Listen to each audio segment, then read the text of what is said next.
So, the book that we're going to start today is a collection of stories inspired by folk tales from India. The stories are set in an imaginary kingdom in India, and they tell the adventures of two 10-year-old boys, Prince Vera and his best friend Suku, as they settle a range of problems. The book is Mangoes, Mischief, and Tales of Friendship by Chitra Soundar.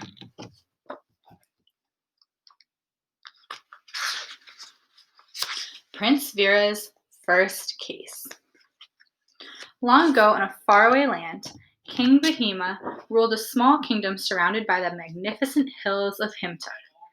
King Bahima was a kind and just ruler. Every day he held court at the palace.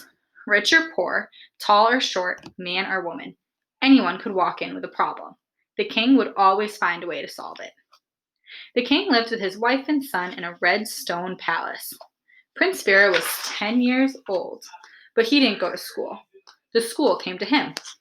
His teachers lived in the palace and taught him mathematics, science, economics, and many languages, including Persian, Mandarin, and Latin. The prince had to master archery, horseback riding, and swimming. Sons of ministers and students with special scholarships came to the palace to study with him. If anyone could compete with Prince Vera, it was Suku, the farmer's son. Suku had won a scholarship to study with the prince. He was a good match for Vera and could best him in wrestling and fencing. He rode horses as well as Vera, too. These two boys became good friends. They ate together, studied together, and played in the courtyard together. When they were let out early from classes, the boys liked to hide behind large golden curtains and peeped into the king's court. It was always filled with people who had problems.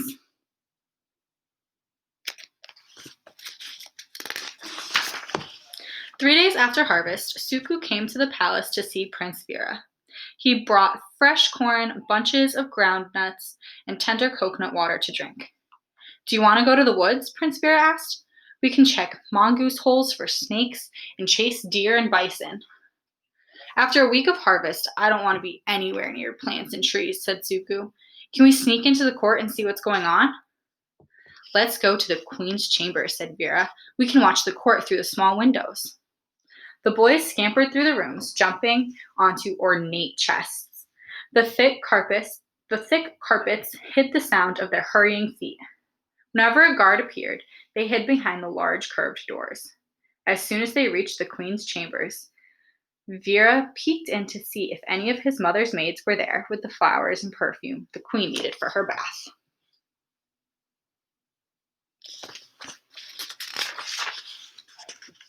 Seeing no one, the boys went through the recreation room and into the viewing gallery. The long, thin corridor overlooked the court. Alongside the windows, a bench was set up for the queen to sit on and listen. The round windows were decorated with carvings of peacocks and elephants. They glistened, reflecting the sparkles of gemstones. This is a great place to spy, said Prince Vera. You can see and hear everything that happens. Shh, Suku whispered. Spies don't chatter. Before Vera could reply, a horn blared. He and Suku kneeled on the cushioned benches and peeped through the windows. To the beat of the drums, King Bahima entered through the large doors. Two soldiers walked in front of him. A long train of maroon silk stretched from the king's tunic. What if the sentry steps on it?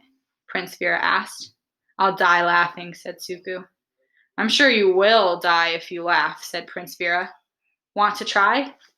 Shh, stop talking, said Suku. A sentry is a soldier that acts like a guard. From below, they heard the king say, Let the proceedings begin. Then King Bahima sat down on his throne. A man stepped to the center of the court and gave his name. He asked the king to do something about the crowds that dirtied his newly built terrace. As people presented their problems, the king sometimes asked them to come back later with more details or to bring a witness. A witness is a person that is there to have seen the problem. Sometimes he gave them work, sometimes he gave them money. One or two even got punished for wasting his time. Some of the problems were serious. One man was there about his sick parents. A woman came to complain about her greedy landlord. Some people had silly problems, like the man who had lost his shadow. Another wanted to charge rent to the birds that sat on his roof. A woman came to complain that the roadside tree gave more shade to her neighbor's house than her own. That's ridiculous, said Suku, when a man asked if he could live inside his neighbor's chimney. I'm sure we could solve these problems, said Vera. And who's going to let us? Suku said. That evening, the boys didn't play in the woods or swim in the river. They played court instead. Prince Vera met imaginary people and heard their cases. Suku was his counsel.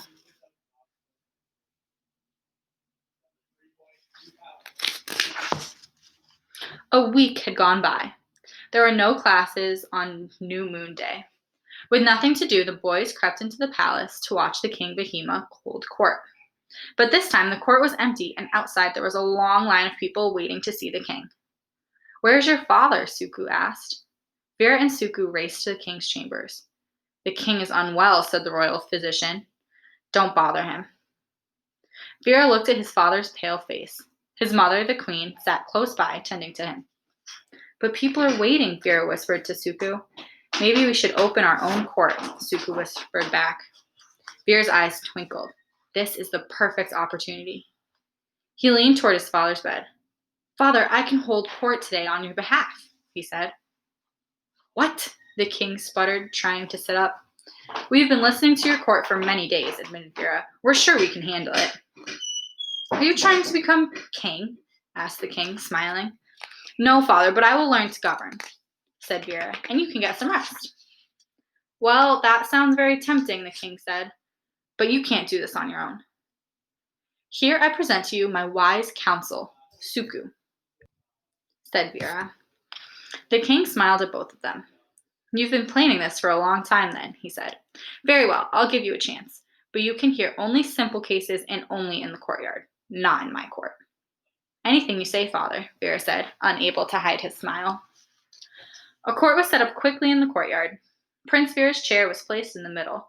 A chair for Suku was placed to its right. 4 sentries stood nearby, guarding the courtyard as people formed a line. Some people were alone, some had brought their friends, some were empty-handed. Some held chickens or eggs, and one even had a bucket of biryani. Biryani is a food dish from India. A sentry announced the arrival of the prince. A loud gasp arose from the people. Where's the king? Many of them cried.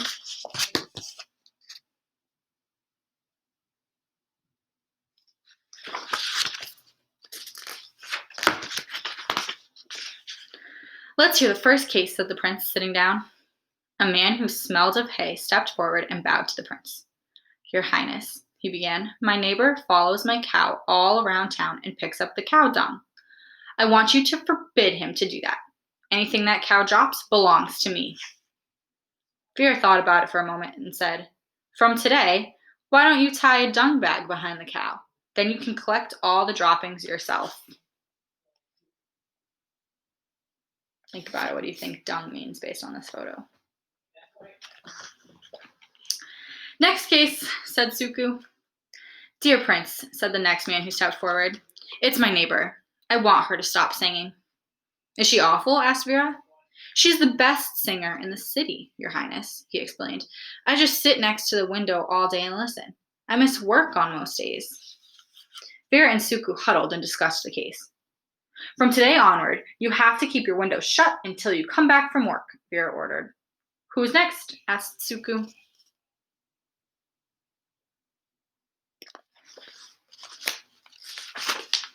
Two men stepped forward.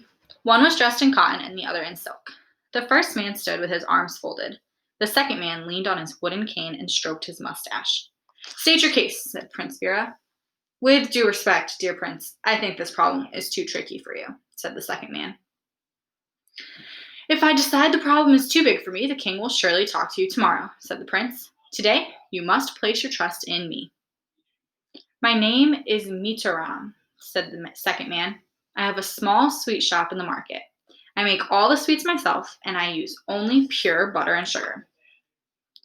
This is the prince's court. Don't waste our time talking about your sweet shop, said Suku. I really like sweets, said the prince. I want to hear more. Your Majesty, we make lattice, jalabis, and kheer, and son papdi. We make all sorts of sweets. We are famous all over the kingdom. Have you brought any sweets with you? Asked the prince. Mitaram turned and gestured to someone. Another man entered and handed Mitaram a large plate covered by a checked cloth.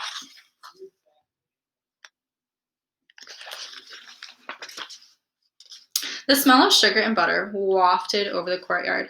The people closed their eyes and enjoyed the smell. Very nice, said the prince. It smells very nice. He leaned forward to take a sweet. Suku shook his head ever so slightly.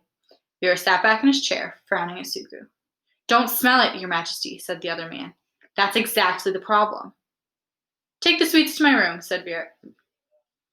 A sentry took the plate from the Metaram. Your Majesty, said Metaram, this man, Capi, stood several minutes outside my shop smelling my sweets. But he left without buying or paying. If he didn't buy, why must he pay? Asked Vera. Because he enjoyed the smell so much. It takes a lot of butter and sugar to get that smell, Your Majesty. The smell attracts many customers into the shop. If they all came just to smell my sweets and never buy anything, I wouldn't make any money. Interesting, said the prince. This man Capi should pay 5 silver coins for enjoying the sweet smells in my shop. You have to be fair, Prince Vera, just like your father. Prince Vera closed his eyes. He could almost touch the wafting fragrance of the sweets. It made him slightly hungry.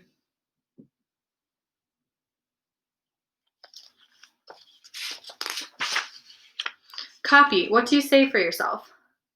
Capi was not as richly dressed as Metaram. He was thin and didn't wear any jewelry. His white shirt was almost brown, and his dhoti was patched in many places. My dear prince, I'm a poor man, Capi began. I work very hard in the fields. Once a month, I come to town to buy groceries. I have only 5 silver coins. Walking through the market, I smelled the sweets. I stopped for a few minutes, taking in the wonderful smells. But the sweets were too expensive. I couldn't afford to buy rice, vegetables, and sweets with the money I had. What did you do then? Asked the prince. I didn't realize that people had to choose between vegetables and sweets. He was surprised that Capi decided to buy vegetables instead of sweets. I'd definitely choose the sweets, he thought. My children need food, Your Majesty. They go to school and they need to eat well. The sweets would last for just a day, but the rice and vegetables will last all month. So I decided not to buy the sweets. But you enjoyed the smell? The prince asked. Yes, I did. Somehow the smell itself was enough. It felt like eating the sweets. That's exactly my case, Your Majesty, piped in Metaram. Shh! Suku hushed the man.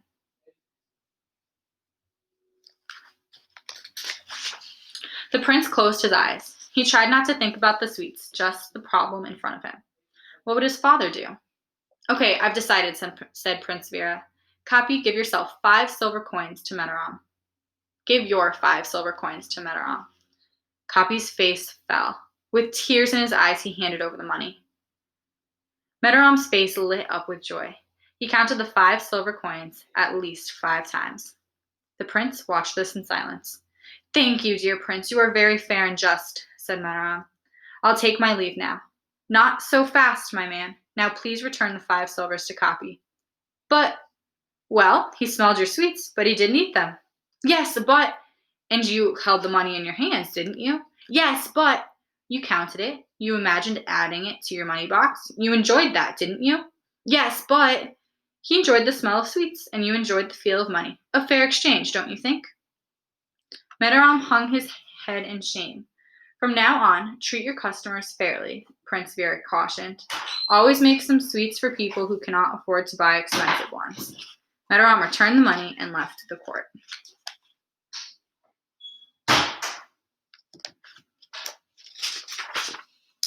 Bring the plate of sweets from my room, said the prince.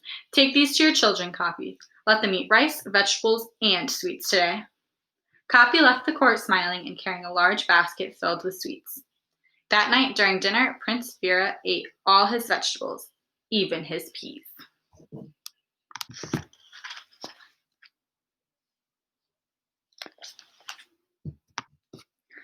Right, since this is a collection of small stories, we're now going to start the next small story. Who stole the lattice? Ever since Meteran brought the sweets into court, not a meal was eaten without discussing them. The cooks, sentries, maids, everyone talked about the sweets and the fragrance that lingered in the hallways. Maybe the prince should have given the sweets to everyone, said a sentry. Maybe the prince should have fined Meteran and made him bring more sweets, said another. Prince Vera, too, found it difficult to forget the aroma of the sweets. He ordered that the palace be sprayed with camphor fumes to wipe out the wafting smell, but it didn't help. The smell was lodged into everyone's minds. Wiping it out of the courtyard, thrones, curtains, and carpets didn't make it go away. The news reached the ministers, then the queen and king. What is this gossip about sweets? King Bahima asked. It's nothing, father, just a case, said Prince Vera. Was the smell really divine? Asked the queen. Yes, it was. Not even the royal cook has made sweets that smelled like that. Your father loves sweets, said the queen, especially those made of butter. The lattice, that's his favorite. Maybe we should order some sweets, said the king. If only I'd handled this case before I let you have your own court. Let me check that Mataram is not cheating anyone now. If he has reformed his ways, then you can buy sweets from his shop, said Prince Vera. He didn't want Mataram to use his court to sell more sweets.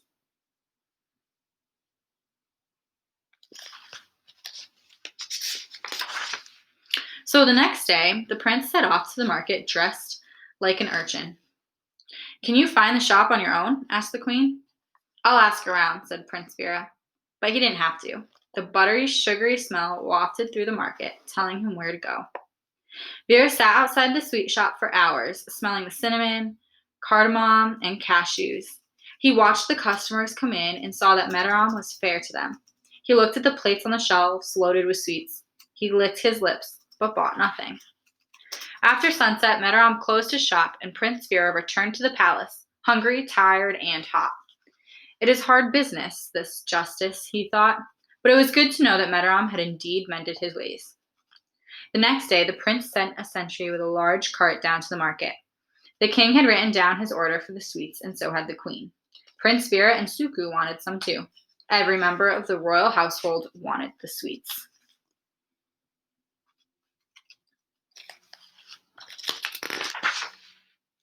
Metaran was delighted. He checked the list many times. He loaded the cart with sweets. These are for the king, the queen, and the prince, he said. I will personally deliver the rest by tomorrow. First, we have to make a new batch.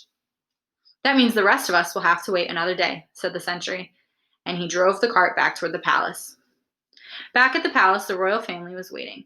As soon as the cart arrived, the sweets were unloaded and brought to the kitchen. The king stepped forward and opened a large box of lattice. The yellow balls of lentils, fried in sugar syrup, glistened in the light. Spadishta, delicious, he cried after biting into a big laddu. Just as he finished the first and reached for a second, the minister arrived. A messenger from the kingdom of Chalu is here to see you, your majesty, he said. Not now, the king moaned. Sorry, your majesty, this is of utmost importance. The king put the box down on the table. There were exactly 11 laddus left. Don't smell them and don't touch them, he warned, and don't eat them.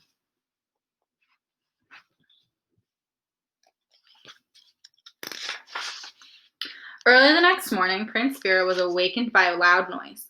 He stumbled out of bed and went to the door. What was it? It was not thunder, but more like a roar. He opened the door and listened intently.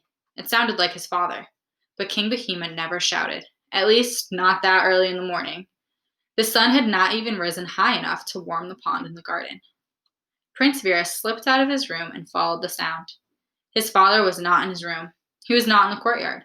His father was not on the grounds or anywhere near the pond. Where could he be? Prince Vera listened hard.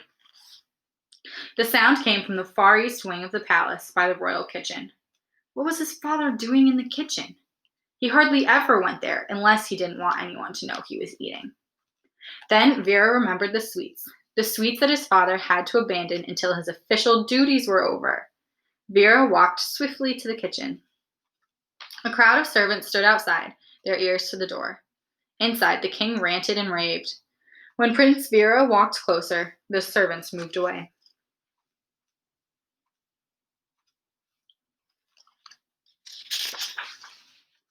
What's going on? Vera asked. It's about the Ladu, said one of the maids. The Ladu? Is that the reason for his anger? I handled the case and I brought the fragrance into the palace, Vera thought. Oh, my sweet butters, what's going to happen to me? One Ladu is missing, said the maid. The king left exactly 11 of them in the box last night. This morning, when he came by, only 10 remained. Do you know who took the missing Ladu? No one knows. Nobody will own up. Prince Vera smiled. This was something he could handle. Well, the Ladu had gone missing. It would never come back, but the memory of its fragrance and its taste would never leave the mind of the person who had eaten it. Time for me to sort this out, he said as he pushed the door open and went into the kitchen. Inside, he saw that the king was still in his pajamas, standing on top of a huge cauldron. His face was red. The kitchen staff stood in front of him, shaking like flags on a windy day.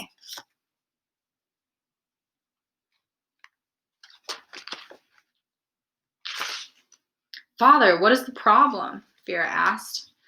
The king stopped his tirade and looked at his son. A tirade's like a long, angry speech. I want to know who is lying. I can forgive stealing, but not lying. Why not leave this to me, said the prince. I'll find out.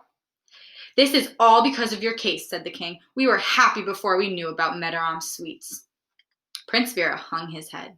The sooner he found the culprit, the better it would be for everyone. He braced himself and looked up. Father, you have many appointments today. Why don't you get ready while I solve this problem?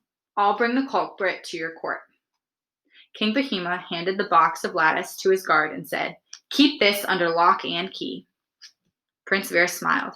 Remember, he said to everyone, you are in this kitchen to cook food, not steal it.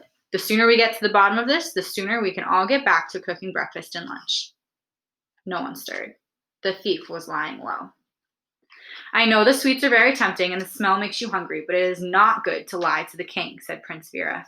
Now, who took the Ladu?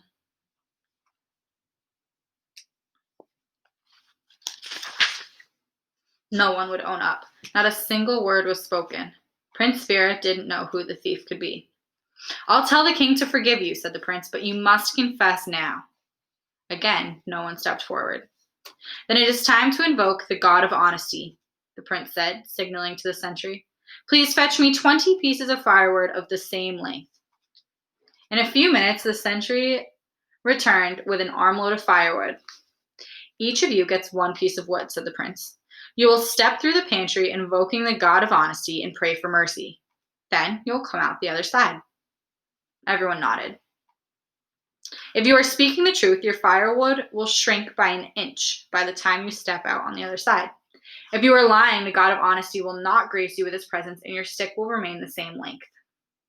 The sentry handed out the sticks as each person walked through the pantry. The prince stood waiting on the other side.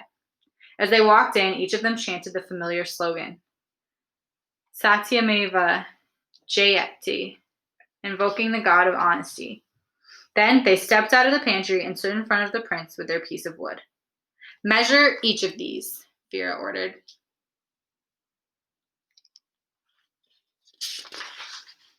The sentry measured each piece of firewood and noted the measurements on a scroll.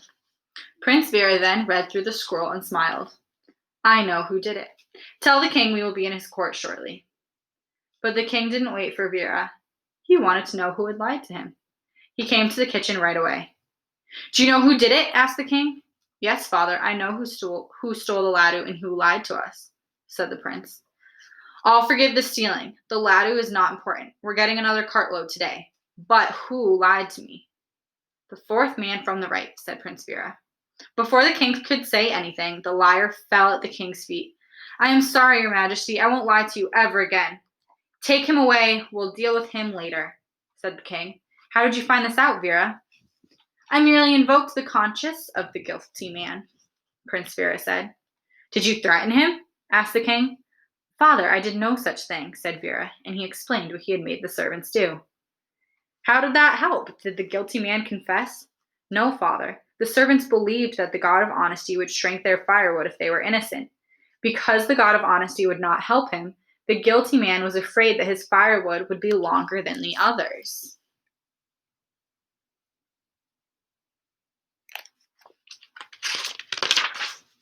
The king nodded with his eyes closed. He understood the minds of wrongdoers. They always lived in fear of being found out. The culprit took a knife and chopped a small bit of the firewood. So when we measured all of the pieces at the end, the one with the shortest firewood was the liar. Prince Vera held up the scroll. Well done, my son. The Ladu thief was caught by his own guilty conscience. So can I share a Ladu with you, father? Vera asked. Of course you can, my son, the king said. Can I share one of your jalabis? All right, so right now I want you guys to think of, about Prince Vera and Suku. On the next slide in your slide deck, you're going to share what you're thinking about these two friends so far.